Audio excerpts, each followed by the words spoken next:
যদি দুৰ্গা হ'ব পাৰিছে, সীতাৰ কাৰণে ৰামায়ণ হ'ব পাৰিছে, দ্ৰৌপদীৰ কাৰণে মহাভাৰত হ'ব পাৰিছে, আজিৰ নাৰীৰ কাৰণে কিন্তু দেশ ৰক্তাক্ত হ'বলৈ কিন্তু বেছি দিন নাই। এতিয়া এনকাউণ্টাৰ অমুক তহুকৰ নাঙত ঘৰে ঘৰে প্ৰশাসনে চাহ খাই চাহৰ জুতি লৈ লৈ ফুৰিছে, কিন্তু বাঘটো ধৰিব পাৰিছে জানো?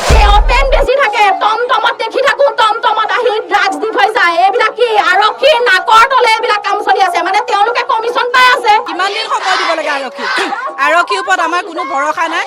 আৰক্ষীয়ে এনে সময় লয়, আৰক্ষী সময় আমাৰ একো কৰিব নোৱাৰিলে। কাৰণ 65 বছৰীয়া মহিলাজনীক যেতিয়া ৰেপ কৰিছিল তেতিয়া আৰক্ষীয়ে কি কৰিলে? এনেকৈতো মহিলাই ধৰ্ণা দিছিল, তাৰপিছত ড্ৰাগছৰ 3টামান ড্ৰাগছ খোৱা ল'ৰা ছোৱালী কেইটামান ধৰি পইচা দি মেনেজ কৰিবলৈ চৰকাৰৰ ওচৰত বাহ ল'লে, ক'লে যে এইকেইজন আমি ধৰিলোঁ সেইকেইজনক ধৰা বুলি ক'লে। তাৰপিছত আৰু কি হ'ল? সেইজনী মহিলা এতিয়াও চেতন নাইকিয়া অৱস্থাত আছে। তেতিয়াহ'লে আমি আৰক্ষীক সময় দি কি কৰিম? একো আৰক্ষীক আমি একো সময় দিয়া কথা নাই, আমাৰ ওচৰত গতাই দিয়ক, যি কৰিব লাগে আমি কৰিম, হয়নে নহয়? আমি জানো আমি মহিলাই কেনেকৈ কি কৰিব লাগে, আমি সেইটো ভালকৈ জানো, ৰাইজে কৰিব জানে। কিন্তু আৰক্ষীক সময় দি কি লাভ? এটা বাঘ ধৰিবলৈ নোৱাৰিলে, আজি 3 মাহ হ'ব এটা বাঘ ধৰিব পৰা নাই। কি বাঘ ধৰিবলৈ আমাৰ গাঁৱৰ মানুহে আগতে নাজানে? ডাঙৰ ডাঙৰ নেট দি জাল দি বাঘ ধৰে গাঁৱৰ মানুহে। আগতেতো বাঘ ওলাইছে, তেনেকৈ ধৰে।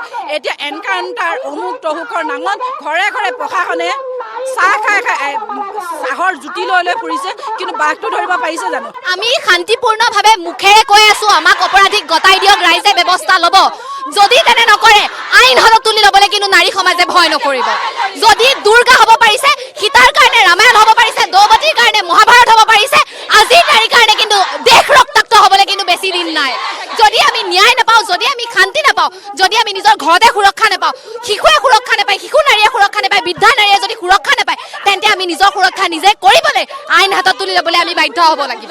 গতিকে আমি মুখ্যমন্ত্ৰী মহোদয়ক, অসম চৰকাৰক, ভাৰত চৰকাৰক অনুৰোধ জনাইছো যে আমাক সুৰক্ষা দিয়ক, আমাৰ ব্যৱস্থাই আমাক যি আমাৰ লগত হৈছে, ধৰ্ষিতা লাঞ্ছিতা প্ৰত্যেকজনী নাৰীয়ে কিয় হয়, প্ৰত্যেকজনী নাৰীয়ে কিয় ধৰ্ষিতা লাঞ্ছিতা হৈছে?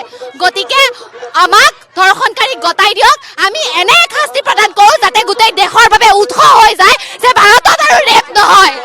আমি এনে শাস্তি প্ৰদান কৰোঁ যে ভাৰতত আৰু ৰেপ নোহোৱাকে, ধৰ্ষণ নোহোৱাকে ভয় যাতে কৰে, সিহঁতে যাতে 1000 বাৰ ভয় কৰে যে ৰেপ ভাৰতত হ'ব নোৱাৰে।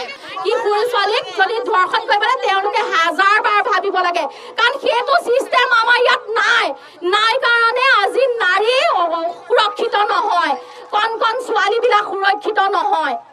আমাক আইন অৱলম্বন কৰিব লাগে, আৰু বিগত বহুত দিন 2 বছৰ 3 বছৰৰ পৰা আমাৰ ইয়াত ড্ৰাগছৰ কবলত সৰু বাচ্চা ল'ৰা ছোৱালী খালি ড্ৰাগছ। আপোনাৰ গাঁওবিলাকত সোমাব নোৱাৰে, ইঘৰত দেখিছো, আমি নিজ চকুৰে দেখা, ইঘৰত আজিকালি চলিবলৈ অসুবিধা হৈছে, ড্ৰাগছ বেছি আছে। কিন্তু সেই চিষ্টেম আৰক্ষী ইমান ডাঙৰ ব্যাগুম এটা বোলে টকা পইচা খুৱাই মেলাই ৰখাই থোৱা এটা ব্যাগুম থানাই প্ৰশাসনে কিয় এই অঞ্চলত কি ড্ৰাগছ মাফিয়া কেইটা ধৰিব নোৱাৰে নেকি? ড্ৰাগছ ক'ৰ পৰা আহি আছে? ইয়াত অপেন বেছি থাকে, টমটমত দেখি থাকো, টমটমত আহি ড্ৰাগছ দি থৈ যায়। এইবিলাক কি আৰক্ষীৰ নাকৰ তলে এইবিলাক কাম চলি আছে, মানে তেওঁলোকে কমিশ্যন পাই আছে।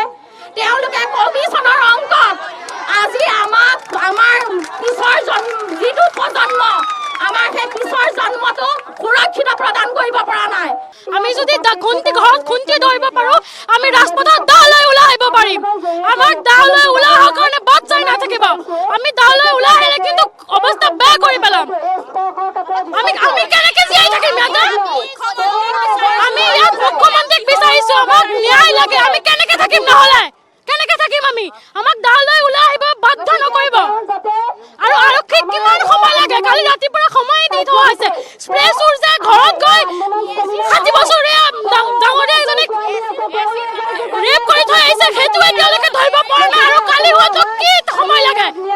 ড্ৰাগছৰ সেইটো এতিয়ালৈকে ধৰিব পৰা নাই, কালিৰ সেইটো আৰু কি সময় লাগে?